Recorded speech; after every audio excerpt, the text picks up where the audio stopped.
ছাত্র জনতা বাংলাদেশে আমরা তাদেরকে আশ্রয় প্রশ্রয় দিয়ে যে সেভেন সিস্টার রয়েছে সেটাকে বাংলাদেশ থেকে ভারত থেকে হাসনাতের এই বক্তব্যের পর তীব্র প্রতিক্রিয়া জানিয়ে বাংলাদেশে পারমাণবিক হামলার ইঙ্গিত দিয়েছেন আসামের মুখ্যমন্ত্রী হিমন্ত বিশ্ব শর্মা। এমন বক্তব্যকে দায়িত্বজ্ঞানহীন ও বিপজ্জনকও বলেছেন তিনি। এই অঞ্চল হারানো মানে ভারতের ভৌগোলিক এবং কৌশলগত হৃৎপিণ্ডে আঘাত। এই কারণে সেভেন সিস্টার্স নিয়ে হুমকি ভারতের কাছে লাল সতর্কতা। 15 তারিখে হাসনাত আবদুল্লাহর শহীদ মিনারে দেয়া ওই বক্তব্যটাই ভারত সিরিয়াসলি নিয়েছে এবং ভারত এটাকে ভালোভাবে নেয়নি। ভারত সেই ব্যাপারটাকেই বাংলাদেশকে স্পষ্টভাবে জানিয়ে দিয়েছে। সবশেষ 17 ডিসেম্বর দিল্লি থেকে বাংলাদেশের হাই কমিশনারকে তলব করার পর যে বার্তা এসেছে তা বাংলাদেশের অন্তর্বর্তীকালীন সরকার হজম করতে পারেনি। ইউনূসের অন্তর্বর্তী সরকার এই ত্রিভুজ মানে ঢাকা, ইসলামাবাদ, আঙ্কারাকে ব্যবহার করে নিজের ভারত বিরোধী সফট পাওয়ার বাড়াতে চাইছে। ফলে যে কেন্দ্র এতদিন পাকিস্তানে ছিল, ভারত বিরোধী তৎপরতার প্রাকৃতিক ঘাঁটি, তা ধীরে ধীরে বঙ্গোপসাগরের তীরে সরে আসছে, মানে বাংলাদেশে আসছে। কিন্তু এই পরিবর্তনের মধ্যে বড় সমস্যা হচ্ছে বাংলাদেশের নিজের ক্ষমতা আর সীমাবদ্ধতার হিসাবটা অনেক ক্ষেত্রে বাদ পড়ে যাচ্ছে। পাকিস্তান ভারতের সঙ্গে সরাসরি স্থল বাহিনী, আকাশ বাহিনী, পারমাণবিক প্রতিরোধের লেভেলে গেম খেলে। তুরস্কের আছে সামরিক শিল্প, কমপ্লেক্স আর এক্সপিডিশনারি ক্যাপাসিটি। বাংলাদেশ সেই লেভেলের সামরিক বা কৌশলগত শক্তি আসলে নয়। যে এই হাই কমিশনার যিনি ভারতবর্ষে এই মুহূর্তে আছেন, বাংলাদেশ কমিশনার, তাকে যদি 50 কোটি ভারতীয় ঘিরে ধরে তাহলে তিনি কি করবেন? যুদ্ধ চাই। প্রিয় দর্শক, আরেকটি নতুন নিউজে আপনাকে স্বাগতম। দর্শক, বিদ্যমান রাজনৈতিক প্রেক্ষাপট নিয়ে আরেকটি নতুন নিউজ নিয়ে আপনাদের সামনে হাজির হয়েছি। দর্শক, বিশেষ অংশ দেখে বুঝতে পেরেছেন ভিডিওটি কতটা গুরুত্বপূর্ণ হতে চলেছে, তাই দর্শক না টেনে সম্পূর্ণ ভিডিওটি দেখার অনুরোধ রইল। একটি হুমকি, আর তাতেই কেঁপে উঠল দিল্লি। বাংলাদেশের মাটি থেকে সরাসরি বলা হলো ভারতের অখণ্ডতা বাংলাদেশের উপর নির্ভরশীল। ভারতের সেভেন সিস্টার বিচ্ছিন্ন করে দেওয়া হবে। একটা লাশ পড়লে আমরা লাশ নেব। ভারতের স্বাধীনতা আর সার্বভৌমত্ব অখণ্ডতা বাংলাদেশের উপর নির্ভরশীল। সেভেন সিস্টার রয়েছে সেটাকে বাংলাদেশ থেকে একটা লাশ পড়লে আমরা কিন্তু লাশ নেব। এটা কি শুধুই রাজনৈতিক হুঙ্কার, নাকি এর পেছনে আছে এমন শক্তি যা ভারতের অখণ্ডতার জন্য সত্যিকারের হুমকি? যে ছাত্রনেতারা 15 বছর ক্ষমতাধর সরকারকে গুড়িয়ে দিয়েছে, আজ তারাই ক্ষমতার মালিক। তারাই এখন বলছে দিল্লির দাবিদারি মানি না, প্রয়োজনে সেভেন সিস্টার আলাদা করব। ভারত 16 মাস ধরে চেষ্টা করছে অন্তর্বর্তী সরকারকে ম্যানেজ করতে, চাপ দিতে, অনুরোধ করতে, কিন্তু চিন্ময় কৃষ্ণ দাস ইস্যুতে ব্যর্থ, ইউনূস সরকারকে বাগে আনতে ব্যর্থ, পাকিস্তানের সঙ্গে বাংলাদেশের নতুন বন্ধুত্ব থামাতেও ব্যর্থ। তাহলে প্রশ্ন একটাই, ভারত কি এবার সত্যি ভয় পেয়েছে? সেভেন সিস্টার্স বাঁচাতে ঢাকার কাছে মাথা নত করবে দিল্লি, নাকি এমন এক সংঘাতের দিকে যাবে যার পরিণতি কেউ কল্পনাও করেনি? 15 ডিসেম্বর ঢাকার কেন্দ্রীয় শহীদ মিনার। এক সমাবেশে দাঁড়িয়ে এনসিপির মুখ্য সংগঠক হাসনাত আবদুল্লাহ সরাসরি ভারতকে হুঁশিয়ারি দেন। তিনি বললেন, সেভেন সিস্টার্সকে ভারত থেকে বিচ্ছিন্ন করে দেব। ভারতের যারা সেপারেটিস্ট আছে বাংলাদেশে আমরা তাদেরকে আশ্রয় প্রশ্রয় দিয়ে যে সেভেন সিস্টার রয়েছে সেটাকে বাংলাদেশ থেকে জাতীয় নাগরিক পার্টির আহ্বায়ক নাহিদ ইসলাম হুঁশিয়ারি দিয়ে বলেছেন, ভারতের অখণ্ডতা এবং সার্বভৌমত্ব বাংলাদেশের উপর নির্ভরশীল। ভারতের স্বাধীনতা আর সার্বভৌমত্ব অখণ্ডতা বাংলাদেশের উপর নির্ভরশীল। ফলে ভারতকে সাবধান থাকতে হবে। অন্তর্বর্তী সরকারের সাবেক উপদেষ্টা মাহফুজ আলম বললেন, একটা লাশ পড়লে আমরা কিন্তু লাশ নেব, অত সুশীলতা করে লাভ নেই। আমাদের গায়ে হাত দেওয়া যাবে না। আমরা কিন্তু একটা লাশ পড়লে আমরা কিন্তু লাশ নেব। এটি কোনো অস্পষ্ট ইঙ্গিত নয়, এটি সরাসরি ভারতের অখণ্ডতার বিরুদ্ধে রাজনৈতিক হুমকি। শুধু তাই নয়, হাসনাত আরও বললেন, দিল্লির দাবিদারি করে যারা রাজনীতি করতে চায় তাদের বিরুদ্ধে লড়াই করেই আমরা তৃতীয় স্বাধীনতা অর্জন করব। এই বক্তব্য স্পষ্ট, টার্গেট একটাই, সেটি হলো ভারত। এই হুমকি হঠাৎ আসেনি। একই সময় ইনকিলাব মঞ্চের সদস্য সচিব আব্দুল্লাহ আল জাবের হুঁশিয়ারি দেন, হাদির উপর হামলাকারীরা যদি ভারতে পালিয়ে গিয়ে থাকে এবং ভারত সরকার যদি তাদের আশ্রয় দেয় বা ফেরত না দেয়, তাহলে বাংলাদেশে ভারতীয় দূতাবাসের কোনো কর্মকাণ্ড পরিচালনা করতে দেওয়া হবে না। অর্থাৎ একদিকে সেভেন সিস্টার্স বিচ্ছিন্ন করার হুমকি, অন্যদিকে ভারতীয় দূতাবাস অচল করে দেওয়ার হুমকি। এগুলো বিচ্ছিন্ন বক্তব্য নয়, রাজনৈতিক ধারাবাহিকতার অংশ। ভারতের উত্তর পূর্বাঞ্চলে 7টি রাজ্য, আসাম, মেঘালয়, মণিপুর, মিজোরাম, নাগাল্যান্ড, ত্রিপুরা এবং অরুণাচল প্রদেশ, এই অঞ্চলকেই বলা হয় সেভেন সিস্টার্স। এই অঞ্চল ভারতের মূল ভূখণ্ডের সঙ্গে যুক্ত মাত্র একটি সরু করিডোরে। ঐতিহাসিকভাবে বিচ্ছিন্নতাবাদে সংবেদনশীল। বহু দশক ধরে এখানে সশস্ত্র বিদ্রোহ, জাতিগত সংঘাত এবং সীমান্ত অস্থিরতা। এই অঞ্চল হারানো মানে ভারতের ভৌগোলিক এবং কৌশলগত হৃৎপিণ্ডে আঘাত। এই কারণে সেভেন সিস্টার্স নিয়ে হুমকি ভারতের কাছে লাল সতর্কতা। সবচেয়ে বড় প্রশ্ন, নাহিদ ইসলাম, মাহফুজ আলম, হাসনাত আবদুল্লাহ কি এমনি এমনি হুমকি দিয়েছেন? এই তিনজন শুধু একজন বক্তা নন, তারা সেই রাজনৈতিক ধারার প্রতিনিধি যারা শেখ হাসিনার 15 বছরের শক্তিশালী শাসন ভেঙে ফেলেছিল, যারা ছাত্র অভ্যুত্থানের নেতৃত্ব দিয়েছিলেন, যারা আজকের অন্তর্বর্তী সরকারের ক্ষমতার ভিত্তি। এই বাস্তবতায় প্রশ্ন আসে, যারা একটি রাষ্ট্রের ক্ষমতা উল্টে দিতে পারে তারা কি আঞ্চলিক অস্থিরতা তৈরি করার ক্ষমতা রাখে? এ কারণে এই হুমকিকে ভারত হালকাভাবে নিচ্ছে না। ভারতের কূটনৈতিক ইতিহাসে বাংলাদেশ ছিল একটি সহজে মানানো যায় এমন প্রতিবেশী, কিন্তু গত 16 মাসে পরিস্থিতি বদলে গেছে। বাংলাদেশের সনাতন জাগরণ মঞ্চের মুখপাত্র চিন্ময় কৃষ্ণ দাসকে জাতীয় পতাকা অবমাননার অভিযোগে গ্রেপ্তার করা হয়েছিল। এরপর একাধিক মামলা দিয়ে 1 বছরের বেশি সময় ধরে কারাগারে বন্দী রাখা হয়েছে। ভারতীয় রাজনৈতিক দল এবং সরকার বারবার জামিনের অনুরোধ করেছিল, কিন্তু অন্তর্বর্তী সরকার কোনো কর্ণপাত করেনি। অথচ কত বড় বড় অপরাধী জামিন হচ্ছে নিয়মিতভাবে। বার্তা পরিষ্কার, একটি জামিনের মতো বিষয়েও দিল্লির অনুরোধ মানবে না ঢাকা। সেই সঙ্গে ভারতের নতুন মাথা ব্যথা পাকিস্তানের সঙ্গে বাংলাদেশের সখ্যতা। পাকিস্তানের উচ্চপদস্থ সেনা কর্মকর্তাদের বারবার বাংলাদেশ সফর, সামরিক ও কৌশলগত যোগাযোগ বৃদ্ধি ভারতের কাছে উদ্বেগের। কারণ ভারতের উত্তর পূর্ব সমস্যা, পশ্চিমে পাকিস্তান, দক্ষিণ পূর্বে বাংলাদেশ, এই ত্রিভুজ ভারতের নিরাপত্তা ভারসাম্য নষ্ট করতে পারে। তাহলে কি 7 সিস্টার সত্যি বিচ্ছিন্ন করা সম্ভব? বাস্তব বিশ্লেষণে আসা যাক। বাংলাদেশ একা বসে 7 সিস্টার্স আলাদা করতে পারবে এমন কথা বলা বাস্তবসম্মত নয়, কিন্তু সীমান্ত অস্থিরতা, বিদ্রোহী গোষ্ঠী সক্রিয় হওয়া, কূটনৈতিক চাপ, আন্তর্জাতিক মানবাধিকার ইস্যু, এসব মিলিয়ে ভারতের জন্য ঝুঁকিপূর্ণ পরিস্থিতি তৈরি করা সম্ভব। এটাই আসল শক্তি। তাহলে এখন ভারত কি করবে? ভারতের সামনে এখন 3টি পথ। 1, শক্ত অবস্থান, অর্থাৎ সীমান্ত কঠোর করা এবং কূটনৈতিক চাপ। 2, নীরব সমঝোতা, পর্দার আড়ালে আলোচনা করে কিছু দাবি মেনে নেওয়া। 3, অপেক্ষা ও সময়ক্ষেপণ, পরিস্থিতি ঠান্ডা হওয়া পর্যন্ত অপেক্ষা করা। বাংলাদেশ কি এখন এতটাই শক্তিশালী যে ভারত বাধ্য হবে নতজানু হতে? 7 সিস্টার্স হয়তো আজ বিচ্ছিন্ন হচ্ছে না, কিন্তু যে হুমকি এসেছে তা ভারতের জন্য স্পষ্ট বার্তা। বাংলাদেশ আর আগের বাংলাদেশ নেই, সঙ্গে পাকিস্তান আছে, তুরস্ক আছে। তাই দক্ষিণ এশিয়ার ভূ রাজনীতিতে একটি নতুন অধ্যায় শুরু হয়েছে। এই অধ্যায় কেমন হবে তা নির্ভর করবে দিল্লি এবং ঢাকার পরবর্তী সিদ্ধান্তের উপর। নাহিদ, হাসনাত, মাহফুজরা কি পারবে 7 সিস্টার্সকে ভারত থেকে বিচ্ছিন্ন করতে? জানান আপনার মতামত। ভিডিওটি শেয়ার করুন, লাইক দিন এবং সম্ভব হলে আমাদের চ্যানেলটি সাবস্ক্রাইব করুন। আর এতক্ষণ আমাদের সঙ্গে থাকার জন্য ধন্যবাদ। ভারতের স্বাধীনতা, সার্বভৌমত্ব, অখণ্ডতা বাংলাদেশের উপর নির্ভরশীল। 7 সিস্টার রয়েছে, সেটাকে বাংলাদেশ থেকে বাংলাদেশের রাজনীতিতে গত 1 বছর ধরে এমন এক আবেগী ঢেউ চলছে, যেখানে দেশের ভেতরের ব্যর্থতা, সংকট আর অসম্পূর্ণ কাজের দায় নিজের কাঁধ থেকে নামিয়ে সহজ শর্টকাট হিসাবে ভারতের উপর চাপিয়ে দেওয়াই যেন নতুন ফর্মুলা। সবচেয়ে সাম্প্রতিক উদাহরণ হচ্ছে কিংস পার্টির নেতা হাসনাত আব্দুল্লাহ। বিজয় দিবসের প্রাক্কালে ঢাকায় সমাবেশে দাঁড়িয়ে তিনি শুধু ভারত বিরোধী সুরই তুলেননি, সরাসরি ভারতের 7 সিস্টারকে বিচ্ছিন্ন করার কথা বলেছেন ঢাকা বিচ্ছিন্নতাবাদী গোষ্ঠীকে আশ্রয় দেবে এবং 7 সিস্টারকে ভারত থেকে আলাদা করতে তাদের ব্যবহার করবে। জনগণ উল্লাসে ফেটে পড়েছে, নেতা তৃপ্ত হয়েছে, কিন্তু দেশের দীর্ঘমেয়াদী স্বার্থের জায়গা থেকে এই কথা কতটা বিপজ্জনক সেই হিসেবটা কেউ মাথায় রাখেনি হয়তো। আপনাদের মনে আছে যে বাংলাদেশের রাজনীতিতে একবার স্লোগান দেওয়া হয়েছিল গত বছর, হাসনাত না ওয়াকার, হাসনাত হাসনাত। তাই একটি পুরনো সাক্ষাৎকারের প্রসঙ্গে এখানে উল্লেখ করা জরুরি।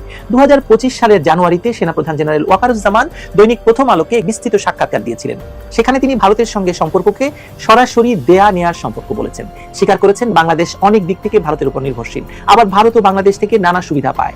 বাংলাদেশে ভারতীয়দের কাজ, চিকিৎসার জন্য বাংলাদেশিদের ভারতে যাওয়া, বাণিজ্য, সব মিলিয়ে দুটি দেশই একে অপরের উপর ঝুলে আছে বা নির্ভর করে আছে। তিনি পরিষ্কার ভাষায় বলেছিলেন, ন্যায্যতার ভিত্তিতে সুসম্পর্ককে বজায় রাখতে হবে। জনগণ যেন কখনোই না ভাবে যে ভারত বাংলাদেশের উপর কর্তৃত্ব করছে বা আমাদের স্বার্থের বিরুদ্ধে কিছু করছে। আর একই সঙ্গে তিনি এই নীতিও বলেছিলেন যে বাংলাদেশ প্রতিবেশীর কৌশলগত স্বার্থের বিপরীতে যাবে না এবং আশা করবে ভারত ও বাংলাদেশের স্বার্থকে সমান গুরুত্ব দেবে। সীমান্তে হত্যা বন্ধ থাকবে, ন্যায্য পানির হিস্সা মিলবে, পার্বত্য চট্টগ্রাম এবং মিয়ানমার সীমান্ত অস্থিতিশীল হবে না। ওদিকে হাসনাত সহ দেশের সাবেক কিছু সেনা কর্মকর্তা আর ইউনুস মহাজন স্বয়ং বারবার হুমকি দিচ্ছেন ভারতের 7 সিস্টার্সকে বিচ্ছিন্ন করার। কি বিপরীত কথাবার্তা ভাবুন তো। যুদ্ধ শুরু হলে যুদ্ধ কারা করবে, হাসনাতরা নাকি এই ওয়াকাররা? অর্থাৎ একজন সন্ত্রাসী কাম রাজনীতিক যখন উত্তেজনার আগুন বাড়াচ্ছেন, তখন সামরিক নেতৃত্ব একই সময়ে 2025 সালের শুরুতেই দেওয়া সাক্ষাৎকারে ক্যালকুলেটিভ, বাস্তব ভিত্তিক অবস্থান তুলে ধরেছেন বাংলাদেশের জন্য। এই দুইয়ের সুরের যে মধ্যে যে পার্থক্য, এই ফারাকটাই হলো দুই দেশের সম্পর্কের মূল কথা। রাজনৈতিক মাঠ গরম করার জন্য আজ যে ভারত বিরোধী ভাষা ব্যবহার হচ্ছে, তা রাষ্ট্রের দীর্ঘমেয়াদী কূটনীতি এবং নিরাপত্তা ভাবনার সঙ্গে এক জায়গায় খাপে খাপে মেলে না। আপনি ভাবুন তো, বাংলাদেশে যেভাবে ভারত বিরোধী বক্তব্য, ভারতের বিচ্ছিন্নতাবাদের কথা বলা হচ্ছে বা বিচ্ছিন্ন করে দেওয়ার কথা বলা হচ্ছে, ভারতের রাজনীতিবিদরা যদি বাংলাদেশকে কারণে আক্রমণের কথা বলতো একযোগে, তাহলে কি হতো পরিস্থিতিটা? হাসনাতের আরেকটি বক্তব্যে আমরা দেখেছি তিনি দিল্লির মসনাদ জ্বালিয়ে দেওয়ার হুমকি দিচ্ছেন, ঘোষণা দিচ্ছেন ভারত ঘনিষ্ঠ কোনো ব্যক্তি বা দলকে বাংলাদেশে ঢুকতে দেওয়া হবে না। ভাষা এমন যেন পুরো বাস্তবতা বদলে গেছে, বাংলাদেশ আর অঞ্চলের বাস্তব অর্থনৈতিক জালে জড়িয়ে নেই। অথচ একই সময়ে পরিসংখ্যান বলছে 2023-24 অর্থ বছরে ভারত থেকে আমদানি হয়েছে প্রায় $9 বিলিয়ন পণ্য। 2024-25 সালে অর্থ বছরে ভারতের রপ্তানি বেড়েছে মানে $1.57 বিলিয়ন থেকে $1.76 বিলিয়ন, মানে বাংলাদেশ রপ্তানি করেছে। তৈরি পোশাক, জুতো, মাছ সবখানে রপ্তানি বাড়ছে, আর কারখানাগুলোর কাঁচামালের বড় অংশই আবার আসছে ভারত থেকে। শুধু ভয়ঙ্কর ভারত বিদ্বেষ বাড়ছে হাসনাত সার্জিসদের কাছ থেকে। এখানে আসল বিষয়টা কি জানেন? আসল বিষয়টা হলো রাজনীতিতে ভারতকে শত্রু বানিয়ে তালি পাওয়া, আর অর্থনীতিতে চুপচাপ ভারতের উপর নির্ভর করে চলা। এপ্রিল মে মাসে যখন দুই দেশে কিছু পণ্য সীমিত নিষেধাজ্ঞা আরোপ করেছিল, তখনও দেখা গেছে যে সামগ্রিকভাবে বাণিজ্যের প্রবাহ তেমন একটা হেরফের হয়নি। ভারত স্থলপথে আরএমজি আমদানি বন্ধ করে দিলেও সমুদ্র পথে শুল্কমুক্ত সুবিধা থাকায় বাংলাদেশের পোশাক ভারতে প্রতিযোগিতামূলকভাবেই থেকেছে আসলে। আবার বাংলাদেশ যখন স্থলপথে সুতা আমদানিতে বিধিনিষেধ দিল, তখন ঘরের ভেতরেই সুতার দাম 8 থেকে 12% বেড়ে গেছে। অর্থাৎ রাজনৈতিক স্লোগান যতই আগুন ছড়াক না কেন, জুতার ফিতা, সুতার গাঁট, রাসায়নিক আর মেশিনের স্ক্রু কিন্তু আরেকটা গল্প বলছে। সেই গল্প হচ্ছে ভারতের উপর নির্ভরশীলতার গল্প, অথবা দুপক্ষের উপরই এক পক্ষের আরেক পক্ষের উপর নির্ভরশীলতার গল্প, আন্তনির্ভরশীলতার গল্প। এই জায়গায় এসে ইউনূসের নেতৃত্বাধীন এই অবৈধ অন্তর্বর্তী সরকারের রাজনীতিটা বোঝা দরকার। হাসিনার পতনের পর এই সরকার ক্ষমতায় এসে ভারতের সঙ্গে সম্পর্কিত কিছু প্রকল্প বাতিল করেছে, বিদ্যুৎ ট্রানজিট চুক্তি রিভিউ করার চেষ্টা করেছে, পাকিস্তান এবং তুরস্কের সঙ্গে সম্পর্ক ঘনিষ্ঠ করার সিগন্যাল দিয়েছে। এখানে শুধু ভারত থেকে দূরে থাকা নয়, বরং আঞ্চলিকভাবে ভারত বিরোধী অক্ষের সঙ্গে অংশ হওয়ার একটা চেষ্টা করেছে ইউনূস সরকার, এখনো চেষ্টা করে যাচ্ছে। পাকিস্তান বহু বছর ধরে ভারত বিরোধী রাজনীতির প্রাকৃতিক কেন্দ্র ছিল। সামরিক কৌশল, গোয়েন্দা নেটওয়ার্ক, কূটনীতির অনেক স্তরেই ভারতের বিরুদ্ধে সাব রিজিয়নাল গেম খেলেছে তারা। এখন ইউনূসের সরকার যে কণ্ঠস্বর, যে মঞ্চ, যে ন্যারেটিভ তৈরি করছে, তাতে বাংলাদেশ ক্রমে সেই পুরনো পাকিস্তানি ভূমিকাকে আংশিকভাবে রিপ্লেস করছে। অর্থাৎ দক্ষিণ এশিয়ায় ভারতের বিরুদ্ধে রাজনৈতিক এবং নীতিগত উত্তেজনার কেন্দ্র হিসেবে ঢাকার অংশগ্রহণ, ভূমিকা বেড়ে যাচ্ছে। তুরস্কের সংযোগ এই কেমিস্ট্রিটাকে আরো জটিল করে তুলেছে। আঙ্কারা দীর্ঘদিন ধরে মুসলিম বিশ্বে এক ধরনের প্রতীকী নেতৃত্বের ভাবমূর্তি নির্মাণ করতে চেয়েছে, আর ভারত বিরোধী কাশ্মীর সেন্ট্রিক বক্তব্য বেশ কিছু প্ল্যাটফর্মে ব্যবহার করেছে তারা। জাতিসংঘে বলেছে বাংলাদেশের ভেতরে যে ধর্মপন্থী আবেগ, পাকিস্তানপন্থী নস্টালজিয়া এবং ভারত বিরোধী ক্ষোভের মিশ্রণ আছে, তুরস্ক সেই জায়গার উপরে চাপ দেওয়ার চেষ্টা করছে। ইউনূসের অন্তর্বর্তী সরকার এই ত্রিভুজ ঢাকা, ইসলামাবাদ, আঙ্কারাকে ব্যবহার করে নিজের ভারত বিরোধী সফট পাওয়ার বাড়াতে চাইছে। ফলে যে কেন্দ্র এতদিন পাকিস্তানে ছিল, ভারত বিরোধী তৎপরতার প্রাকৃতিক ঘাঁটি, তা ধীরে ধীরে বঙ্গোপসাগরের তীরে সরে আসছে, বাংলাদেশে আসছে। কিন্তু এই পরিবর্তনের মধ্যে বড় সমস্যা হচ্ছে বাংলাদেশের নিজের ক্ষমতা আর সীমাবদ্ধতার হিসাবটা অনেক ক্ষেত্রে বাদ পড়ে যাচ্ছে। পাকিস্তান ভারতের সঙ্গে সরাসরি স্থল বাহিনী, আকাশ বাহিনী, পারমাণবিক প্রতিরোধের লেভেলে গেম খেলে। তুরস্কের আছে সামরিক, শিল্প, কমপ্লেক্স আর এক্সপেডিশনারি ক্যাপাসিটি। বাংলাদেশ সেই লেভেলের সামরিক বা কৌশলগত শক্তি আসলে নয়, তার আসল শক্তি অর্থনীতি, আর সেটার বড় চালিকা শক্তি তৈরি পোশাক, রেমিটেন্স, কৃষি প্রক্রিয়াজাত পণ্য। এই পণ্যের বা এই অর্থনীতির সঙ্গে ভারতের সম্পর্ক আসলে খুব সরাসরি। সীমান্ত, বন্দর, কাঁচামাল, বিদ্যুৎ, বাজার সব জায়গাতেই ভারত আছে। ফলে পাকিস্তানের মতো কড়া ভূরাজনৈতিক কনফ্রন্টেশন বাংলাদেশ চালাতে পারবে এমন ধারণা বাস্তবতার সঙ্গে যায় না। তার চেয়েও বড় কথা হলো পশ্চিমা বাজার এখন চাপের মধ্যে। যুক্তরাষ্ট্রের রপ্তানি কমছে, ট্রাম্প প্রশাসনের শুল্ক নীতি বাংলাদেশের আরএমজি কে ধাক্কা দিচ্ছে, চীনের বাজারেও বাংলাদেশের রপ্তানি কমে এসেছে। এই প্রেক্ষাপটে ভারত হয়ে উঠছে একটা বিকল্প, নিকটবর্তী, কম ট্রানজেকশন কস্টের বাজার, যেখানে বাংলাদেশ নন আরএমজি পণ্য, কৃষি, পাট, জুতো সবগুলোরই সম্ভাবনা আছে অপার। এই অবস্থায় ভারতের সঙ্গে সম্পর্ককে শুধু রাজনৈতিক শত্রুতা দিয়ে ডিফাইন করা মানে নিজের বাজারকে নিজের হাতেই ছোট করা। ইউনূসের কি আসে যায় বলেন? ইউনূস তো চলে যাবে, কিন্তু ইউনূস সম্পর্কটাকে এমন ভয়াবহ জায়গায় নিয়ে রেখে যাবে এই হাসনাত, সার্জিস, মাহফুজদের দিয়ে, সেখান থেকে তো ফেরত ফিরতে পারবে না বাংলাদেশ। এখানেই জেনারেল ওয়াকারুজ্জামান যে 2025 সালের জানুয়ারিতে কথাগুলো বলেছেন, সেটা নতুন করে পড়া দরকার। তিনি বলেছিলেন অন্য দেশ তো সবসময় বেশি সুবিধা নিতে চাইবেই, এটা স্বাভাবিক। আমি যদি নিজের প্রাপ্যটা আদায় করে নিতে না পারি, তাহলে দায় আমারও। এই লাইনটা খুব গুরুত্বপূর্ণ, কারণ এখানে তিনি সরাসরি বলে দিয়েছেন সমস্যার সমাধান ভারত ধ্বংস টাইপ স্লোগানে নয়, বরং দক্ষ আলোচনায়, নেগোসিয়েশনে, জাতীয় সক্ষমতা বাড়িয়ে নিজের প্রাপ্য তুলে আনার মধ্যে। তিনি একই সঙ্গে সীমান্তে হত্যা, পানি বন্টন, পার্বত্য অঞ্চলের স্থিতিশীলতা সবকিছু নিয়ে ন্যায্যতার কথা বলেছেন। কিন্তু কোথাও রাজনৈতিক মঞ্চের ভাষার মতো আমি সব সম্পর্ক ছিঁড়ে ফেলবো, ভারতকে বিচ্ছিন্ন করে দেবো ধরনের আবেগী নাটক করেন নাই। হাসনাত না ওয়াকার, হাসনাত হাসনাত বলে যারা চেঁচিয়েছিলেন, তারা বোঝেন না যে একদিকে নির্বাচনী রাজনীতি, ইনকিলাব মঞ্চ, বিক্ষোভ, জনতার আবেগে ভেসে যাওয়া নেতৃত্ব, অন্যদিকে সেনাবাহিনী, আমলাতন্ত্র, বাস্তববাদী অর্থনীতি, যারা জানে ভারতের সঙ্গে সংঘাতে গিয়ে বাংলাদেশ নিজের লাভের চেয়ে ক্ষতির দিক বেশি ঠেলে দেবে। ইউনূসের সরকার যেভাবে পাকিস্তান, তুরস্ক, বাংলাদেশ অক্ষের ভৌত কাঠামো গড়তে চাইছে, সেটা হয়তো কাগজে কলমে ভালো লাগবে বা ভালো শোনাচ্ছে, কিন্তু বাস্তবে বাংলাদেশের ভৌগোলিক অবস্থান, সীমান্তের দৈর্ঘ্য, বন্দর নির্ভরতা, বিদ্যুৎ নির্ভরতা, এসবের একটাও বাস্তবতা বদলায়নি। ভারতকে ভালোবাসতে হবে এমন কোনো কথা নেই, বরং দরকার ভারতকে নিয়ে ঠান্ডা মাথায় কঠিন দর কষাকষির জায়গা থেকে হিসাব করা। কিন্তু বাংলাদেশের আজকের যে রাজনীতির যারা করছে, তারা মূলত ভারত করে আবেগের বাজার গরম করছে, অথচ বাংলাদেশ করে নিজের শক্তি, উৎপাদন, ন্যায্য দর কষাকষির ক্ষমতা বাড়ানোর কাজটাকে তারা পিছিয়ে দিচ্ছে। দেশের জন্য আসল প্রশ্নটা কি হওয়া উচিত বলুন? কিভাবে এমন বাংলাদেশ গড়া সম্ভব যে বাংলাদেশকে প্রভাবিত করার আগে 10 বার ভাবতে বাধ্য হবে, নাকি যে বাংলাদেশ নিজেই আবেগের ঢেউয়ে ভেসে অন্যের জিও স্ট্র্যাটেজিক গেমের দালাল হয়ে দাঁড়াবে? এই যে পাকিস্তান কিংবা তুরস্কের শিখিয়ে পড়িয়ে দেওয়া ভারত বিরোধিতার বুলি আউড়িয়ে হাসনাতের মতো সন্ত্রাসীরা কতদিন টিকতে পারবে বলুন? বাংলাদেশের মধ্যকার সাম্প্রতিক এই উত্তেজনার পটভূমি বুঝতে হলে গত বছর আগস্ট মাসের বরফকে বুঝতে হবে। সাবেক প্রধানমন্ত্রী শেখ হাসিনার পতনের পর থেকেই এই সম্পর্ক তার পুরনো উষ্ণতা হারায়। তখন বাংলাদেশের সরকার সমর্থকরা ব্যাপকভাবে ভারত বিরোধী বক্তব্য দিতে শুরু করেন। এমনকি অভিযোগ উঠেছিল অন্তর্বর্তী সরকারের উপদেষ্টাদের পক্ষ থেকে বিতর্কিত মানচিত্র পোস্ট করা হয়েছিল, যেখানে ভারতের উত্তর পূর্বাঞ্চলের অংশগুলো বাংলাদেশের সঙ্গে জুড়ে একটি বৃহত্তর বাংলাদেশ দেখানো হয়েছিল। দিল্লি এটিকে চরম উস্কানি হিসেবে দেখেছিল। আবার ভারতে বসে অনলাইনে শেখ হাসিনার বক্তব্য দেওয়াকে কেন্দ্র করে বাংলাদেশের পক্ষ থেকে ভারতের কাছে একাধিকবার সরকারি পর্যায়ে নালিশ জানানো হয়, কিন্তু ভারত তাতে খুব একটা কা করেনি কখনোই। শেখ হাসিনার পতনের পর ভারত বাংলাদেশের মধ্যে বাণিজ্য ক্ষেত্র চোখের বদলে চোখ নীতি শুরু হয়।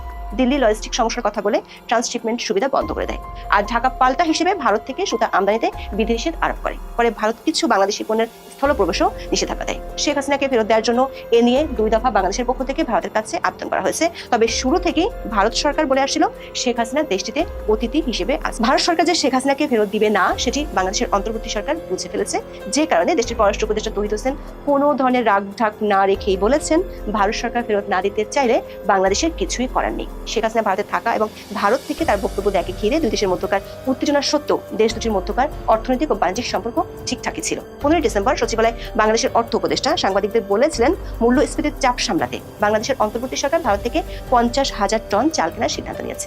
এমনকি 17 ডিসেম্বর যখন ঢাকায় ভারতীয় হাই কমিশনার ঘেরাও কর্মসূচির ডাক ওঠে, তখনও গণমাধ্যমের খবরে বলা হলো 3 মাস বন্ধ থাকার পর বেনাপোল স্থলবন্দর দিয়ে ভারত থেকে পেঁয়াজ আমদানি শুরু হয়েছে। প্রতি কেজির আমদানির দাম পড়েছে 43 টাকা। আমদানি শুরু হয় দেশের বাজারে দাম কমেছে কেজিতে অন্তত 40 টাকা। সোমবার ও বুধবার 2 দিনে 120 মেট্রিক টন পেঁয়াজ ভারতের পেট্রাপোল বন্দর দিয়ে বেনাপোলে আসে। তবে অর্থনীতি আর বাণিজ্যের এই সম্পর্ককে চাপিয়ে দুই দেশের কূটনৈতিক আর রাজনৈতিক সম্পর্কে যে উত্তেজনা তা আবারও হঠাৎ বেড়ে গেল গত 12 ডিসেম্বরের পর থেকে। 12 ডিসেম্বর ঢাকার রাস্তায় প্রকাশ্যে গুলিবিদ্ধ হন ইনকিলাব মঞ্চের মুখপাত্র শরীফ ওসমান হাদি। তিনি এখন সিঙ্গাপুরে চিকিৎসাধীন। হাদির উপর হামলার পর দিনই অধ্যাপক ইউনূসের সাথে দেশের 3টি রাজনৈতিক দলের বৈঠক হয়। বৈঠক থেকে বের হয়ে এনসিপির আহ্বায়ক নাহিদ ইসলাম প্রকাশ্যে দাবি তোলেন শেখ হাসিনা ভারতে বসে কথা বলার পেছনে ভারতের প্রত্যক্ষ বা পরোক্ষ সমর্থন থাকতে পারে। এজন্য ঢাকার ভারতীয় হাই কমিশনারকে তলব করে কৈফিয়ত তলব করতে হবে। নাহিদ ইসলামের দাবির পর দিনই বাংলাদেশের পররাষ্ট্র মন্ত্রণালয় ঢাকায় ভারতীয় হাই কমিশনার প্রণয় ভার্মাকে তলব করে। তলবের মূল কারণ কি ছিল? ভারতের মাটিতে বসে শেখ হাসিনা কিংবা কার্যক্রম নিষিদ্ধ আওয়ামী লীগের পলাতক নেতাদের উস্কানিমূলক বক্তব্য। ঢাকা অভিযোগ করে তারা বাংলাদেশের বিরুদ্ধে ষড়যন্ত্র ও নির্বাচন বানচালের চেষ্টা করছে। বাংলাদেশ শেখ হাসিনার পাশাপাশি সাবেক স্বরাষ্ট্রমন্ত্রী আসাদুজ্জামান খান কামালকে দ্রুত ফেরত চায়। দর্শক, এ নিয়ে বিগত 16 মাসে অন্তর্বর্তী সরকার ভারতীয় হাই কমিশনারকে অন্তত 5 বার তলব করেছে, কিন্তু ক্লাইম্যাক্স এখানেই থামেনি। এই উত্তেজনার মধ্যেই সরকার সমর্থক শক্তিগুলো আরো বড় হুমকি নিয়ে আসে। এনসিপি নেতা হাসনাত আব্দুল্লাহ প্রকাশ্যে ঘোষণা করেন তিনি ভারতের অভ্যন্তরীণ নিরাপত্তার জন্য সবচেয়ে স্পর্শকাতর এলাকা ভারতের 7 সিস্টার্স ভাঙার জন্য ভারতীয় বিচ্ছিন্নতাবাদীদের সাহায্য করবেন। একই দিনে জুলাই ঐক্য ভারতীয় দূতাবাস ঘেরাও করার কর্মসূচি ঘোষণা করে। দিল্লির জন্য এই হুমকি ছিল যেন সরাসরি তাদের রান্নাঘরে আগুন লাগানো, যা নয়াদিল্লির নিরাপত্তা উদ্বেগকে বহুগুণ বাড়িয়ে দেয়। ভারতের পররাষ্ট্র মন্ত্রণালয়ের সূত্রগুলো বলছে এই উত্তেজনা কেবল কূটনৈতিক বাক বিতণ্ডার মধ্যে সীমাবদ্ধ থাকছে না, বরং তা তার ঢাকা মিশনের নিরাপত্তাকে হুমকির মুখে ফেলেছে। 17 ডিসেম্বর ভারতীয় দূতাবাস ঘেরাও কর্মসূচিতে ডাকসুর সাহিত্য ও সাংস্কৃতিক সম্পাদক মোসাদ্দেক আলী ইবনে মোহাম্মদ নতুন করে হুমকি দিয়েছেন। তিনি বলেছেন পরের বার তারা খন্তা কোরাল নিয়ে আসবে এবং ভারতীয় হাই কমিশনার একটা ইটও আস্ত রাখা হবে না। দর্শক, ঢাকার 15 ডিসেম্বর তলব এবং হাসনাত আব্দুল্লাহর ঘোষণার 3 দিনের মাথায় নয়াদিল্লি পাল্টা জবাব দিল। 17 ডিসেম্বর ভারতের পররাষ্ট্র মন্ত্রণালয় দিল্লিতে বাংলাদেশের হাই কমিশনার এম রিয়াজ হামিদুল্লাহকে তলব করে। কূটনৈতিক বিশ্লেষকরা মনে করেন ভারতের এই পদক্ষেপটি ছিল স্পষ্টতই কূটনৈতিক জগতে যাকে টিট ফর ট্যাট বলা হয় তারই প্রতিফলন। আব্দুল্লাহর বক্তব্যে কড়া প্রতিক্রিয়া এসেছে আসামের মুখ্যমন্ত্রী হিমন্ত বিশ্ব শর্মার কাছ থেকে। ভারতীয় সংবাদ মাধ্যমে প্রকাশিত খবর অনুযায়ী মিস্টার শর্মা বলেছেন বাংলাদেশের নেতারা যদি ভারতের মূল ভূখণ্ড থেকে দেশের উত্তর পূর্বাঞ্চলকে বিচ্ছিন্ন করার হুমকি দেওয়া অব্যাহত রাখেন তাহলে নয়াদিল্লি বেশি দিন চুপ থাকবে না। বিবিসি বাংলার খবরে বলা হয়েছে ভারতের রাজধানীর বুকে একেবারে আক্ষরিক অর্থে এক রাতের মধ্যে বদলে গেল দিল্লি ও ঢাকার সম্পর্কের রূপরেখা। মঙ্গলবার সন্ধ্যাতেও যেখানে দিল্লিতে বাংলাদেশের রাষ্ট্রদূতের আমন্ত্রণে ভারতের বর্তমান ও সাবেক কূটনীতিকরা, সেনা কর্মকর্তা বা থিঙ্ক ট্যাঙ্ক ফেলোরা দুদেশের ঐতিহাসিক মোটের উদযাপনে ব্যস্ত ছিলেন, পরদিন বুধবার সকালে সেই রাষ্ট্রদূতকে সাউথ ব্লকে তলব করে এক গুচ্ছ প্রতিবাদ জানিয়ে রাখল দিল্লি। দর্শক, বাংলাদেশের হাই কমিশনারকে তলব করার পর ভারতীয় পররাষ্ট্র মন্ত্রণালয় যে বিবৃতি প্রকাশ করেছে তার শব্দগুলো ছিল কূটনৈতিকভাবে কিছুটা আক্রমণাত্মক। এই বিবৃতিতে 3টি প্রধান পয়েন্ট ছিল যা ঢাকার সাম্প্রতিক অভিযোগ এবং পদক্ষেপগুলোকে বাতিল করে দেয়। ভারত সবচেয়ে বড় উদ্বেগ জানায় ঢাকায় অবস্থিত তাদের কূটনৈতিক মিশনগুলো নিরাপত্তা নিয়ে। বিবৃতিতে বলা হয় কিছু চরমপন্থী গোষ্ঠী ভারতীয় হাই কমিশনকে কেন্দ্র করে নিরাপত্তা সংকট তৈরির পরিকল্পনা ঘোষণা করেছে। এই উদ্বেগের প্রমাণ দেখা গেছে যখন চলমান নিরাপত্তা পরিস্থিতির কারণে ভারতীয় ভিসা আবেদন কেন্দ্র আইভ্যাক বন্ধ করে দেওয়া হয়। ভারত বিবৃতিতে জানিয়েছে, বাংলাদেশের সাম্প্রতিক কয়েকটি ঘটনাকে কেন্দ্র করে চরমপন্থী মহল যে ভুয়া বয়ান বা ফলস ন্যারেটিভস তৈরি করার চেষ্টা করছে, ভারত তা সম্পূর্ণভাবে প্রত্যাখ্যান করে। এই মিথ্যা কাহিনী বলতে সরাসরি ঢাকার সেই বয়ানকে বাতিল করে দেওয়া হলো, যেখানে বলা হয়েছিল শেখ হাসিনা ভারতে থেকে সন্ত্রাসী কর্মকাণ্ডে উস্কানি দিচ্ছেন অথবা শরীফ ওসমান হাদির হামলাকারীরা ভারতে আশ্রয় নিয়েছে। দিল্লি প্রকান্তরে বোঝাতে চায়, ঢাকার এই অভিযোগগুলো রাজনৈতিক উদ্দেশ্যপ্রণীত এবং ভিত্তিহীন। এটি ভারতের দীর্ঘমেয়াদী কৌশলগত সিদ্ধান্ত। তারা আপাতত শেখ হাসিনাকে প্রত্যর্পণের ঝুঁকি নেবে না, কারণ এতে ভারতের অন্যান্য মিত্রদের কাছে দিল্লি একটি অবিশ্বস্ত সহযোগী হিসেবে পরিচিত হতে পারে। ভারতীয় পররাষ্ট্র মন্ত্রণালয় বরং উল্টো অভিযোগ করেছে, বাংলাদেশের অন্তর্বর্তী সরকার এখনো সম্পূর্ণ তদন্ত চালায়নি এবং ভারতকে প্রাসঙ্গিক প্রমাণ শেয়ার করেনি। দর্শক, কূটনৈতিক দৃষ্টিকোণ থেকে এটি বাংলাদেশের অন্তর্বর্তী সরকারের প্রশাসনিক দক্ষতা এবং তদন্তের সত্যতা নিয়ে প্রশ্ন তোলার শামিল। ভারত প্রমাণ দাবি করার মধ্য দিয়ে ঢাকার অভিযোগের ভিত্তি নিয়ে সন্দেহ প্রকাশ করলো। দিল্লিকে তাহলে এটা বার্তা দিতে চাইছে, আন্তর্জাতিক সম্পর্ক আবেগের উপর চলে না, সুনির্দিষ্ট তথ্য প্রমাণের ভিত্তিতে পদক্ষেপ নিতে হয়। যদি তাই হয়, তাহলে এই মন্তব্য বাংলাদেশের সরকার পক্ষের জন্য সেটি হতে পারে একটি কূটনৈতিক আঘাত। বিবৃতির 3 নম্বর পয়েন্টে ভারত বন্ধুত্বপূর্ণ সম্পর্কের কথা পুনর্ব্যক্ত করে এবং বাংলাদেশের শান্তিপূর্ণ পরিবেশে অবাধ, সুষ্ঠু, অন্তর্ভুক্তিমূলক ও বিশ্বাসযোগ্য নির্বাচন আয়োজনের আহ্বান জানায়। এই উপদেশ বা নসিহতই ছিল বাংলাদেশের জন্য শেষ পেরেক। অবশ্য ভারতের এই নসিহত নিয়ে তীব্র আপত্তি জানিয়েছে বাংলাদেশের পররাষ্ট্র উপদেষ্টা তৌহিদ হোসেন। তিনি দিল্লিতে হাই কমিশনারকে তলব করা এবং নির্বাচন নিয়ে ভারতের উপদেশ দেওয়া উভয় বিষয়ে আপত্তি জানান। তিনি কার্যত ভারতের অতীত ভূমিকা নিয়ে প্রশ্ন তুলেন। তৌহিদ হোসেন বলেন, বাংলাদেশে নির্বাচন কেমন হবে এটা নিয়ে তারা প্রতিবেশীদের উপদেশ চান না, এটা সম্পূর্ণ অগ্রহণযোগ্য মনে করেন তিনি। অবশ্য কূটনীতিক হিসেবে তৌহিদ হোসেন হাসনাত আব্দুল্লাহর মতো নেতাদের ভারত বিরোধী উস্কানিমূলক মন্তব্য থেকে সরকারকে দূরে রেখেছেন। বলেছেন, বাংলাদেশ কোনো সন্ত্রাসবাদে বিশ্বাস করে না, বাংলাদেশ কোনো বিচ্ছিন্নতাবাদীকে তার ভূমিতে আশ্রয় দিবে না। দর্শক, এরই মধ্যে ভারতের কিছু গণমাধ্যমে খবর প্রকাশিত হয় যে ভারতের বিচ্ছিন্নতাবাদী সংগঠক উলফার নেতা পরেশ বড়ুয়া বাংলাদেশে এসেছেন। অবশ্য এই খবরের পক্ষে বা বিপক্ষে দেশ দুটির সরকারি পর্যায় থেকে কোনো বক্তব্য বা বিবৃতি দেওয়া হয়নি। বাংলাদেশের পররাষ্ট্র উপদেষ্টা কূটনৈতিকভাবে ভারতের কাঁধে শেখ হাসিনাকে নিয়ন্ত্রণের ভার চাপিয়ে দেন। তিনি বলেন, ভারত যদি শেখ হাসিনাকে থামাতে না চায়, তাহলে বাংলাদেশ তাকে থামাতে পারবে না। তিনি বলেছেন, বাংলাদেশ চায় ভারত শেখ হাসিনাকে থামাক, যাতে বাংলাদেশে নির্বাচনের জন্য একটা পরিবেশ সৃষ্টি হয়।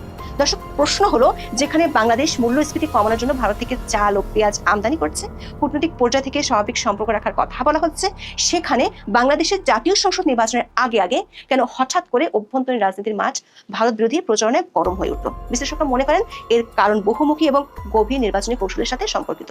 সেনা ও পুলিশ প্রহরায় সারা দেশ ঘুরেও ভোটের কিংবা রাজনীতির মাঠে যমুনার বাইরে কোনো কদরই নেই কিংস পার্টি নেতাদের। বিশ্লেষকরা মনে করছেন, এমন পরিস্থিতিতে নির্বাচনী জোয়ারের ট্রেনে নিজেদের আনতে ভারত বিরোধী প্রচারণাকেই বেছে নিয়েছেন, কারণ ভূ রাজনৈতিক প্রেক্ষাপটে বিবেচনায় বিএনপি, জামাত সহ প্রতিষ্ঠিত দলগুলোর পক্ষে কূটনৈতিক শিষ্টাচারের বাইরে গিয়ে ভারতের বিরুদ্ধে কথা বলা সম্ভব নয়। আবার 25 ডিসেম্বর যদি বিএনপির ভারপ্রাপ্ত চেয়ারপারসন তারেক রহমান লন্ডন থেকে বাংলাদেশে আসেন, তাহলে রাজনৈতিক পরিস্থিতি পাল্টে যেতে পারে। বিশ্লেষকরা মনে করেন, বড় দলের নেতা হিসেবে তারেক রহমান বা বিএনপি নেতাদের পক্ষে সরাসরি ভারত বিরোধী বক্তব্য দেওয়াটা সমীচীন নয়। সেই সুযোগটাই কাজে লাগাতে চায় রাজনীতির হালে ঠাঁই না পাওয়া কিংস পার্টির নেতারা। ভারত বিরোধী বিরূপ মন্তব্য আসতে পারে এমন আভাস পেয়ে বিএনপির পক্ষ থেকে 16 ডিসেম্বর জুলাই ঐক্যের কর্মসূচিতে কাউকে পাঠানো হয়নি। জামাত ইসলামী শীর্ষ পর্যায় থেকে বলা হয়েছে, এই মুহূর্তে কূটনৈতিক শিষ্টাচার বহির্ভূত ভারত বিরোধী কোনো বক্তব্য। আশা করি নাটেনের সম্পূর্ণ ভিডিওটি দেখেছেন, দেখে বুঝতে পেরেছেন। দর্শক, আপনাদের গুরুত্বপূর্ণ মন্তব্য কমেন্ট সেকশনে দিয়ে যাবেন। পাশাপাশি চ্যানেলটি যদি সাবস্ক্রাইব করে না থাকেন, অনুগ্রহ করে চ্যানেলটি সাবস্ক্রাইব করে পাশে থাকা বেল আইকনটি বাজিয়ে দিন।